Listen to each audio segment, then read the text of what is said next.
খাইতে অনেক স্বাদ। হ্যাঁ দেশি শাক।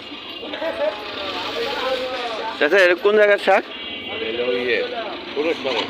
সুরেশ্বর, ওই যে নদীর ওপার না? সুরেশ্বর চিনো? চিনি। শাকটা মোটা মোটা বুঝলেন, এটা লতা, এটা সরাটা তারপর মোটা মোটা। আরো মোটা হইতো যদি কুয়াশা পরে নিছে আগে, তাহলে দাম একটু বেশি না এবার চাচা? দাম বেশি, আর কমবে, আর কমবে, আর কমবে। অনেক সুন্দর করতো না, কালে শাক। দাম বাড়বে। এই সময় যদি দাম না কমে আর কোন সময় কমবে? হ্যাঁ, পানি দিছেন চাচা? পানি দিয়ে তামা ওজন মানে পানি দিলে তো যারা আগান পারবো না তো। ওই হালকা তাজা করায়, বোঝেন না? বোঝেন না? তাজা পানি করে দিয়ে। আর হইলো মনে করেন এই যে গরম হয়ে যায়, গরম থাকে। গরম হইলে ভাবটা উঠতে যায়। এই শাকে বেশি শাক না। ওটা কি ভুট্টা শাক না? ওটা কত করে? 40।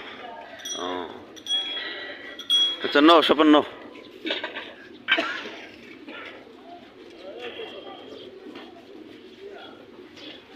আচ্ছা,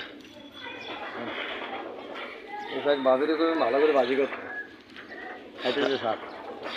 হ্যাঁ, শাক এখন নিয়ে একবার যেতে। ঘিসি ঘিসি করে বলতে করবেন, একবার ঘিসি ঘিসি আছে না, ঘিসি ঘিসি করতে ভুট্টা হবে। শাক কালকে নিছিলাম, ভালোই লাগছে।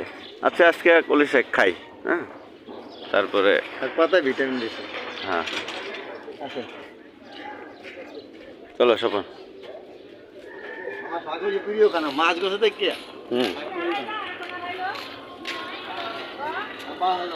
শাক হলো ভালো সবজি, সবচেয়ে ভালো জিনিস।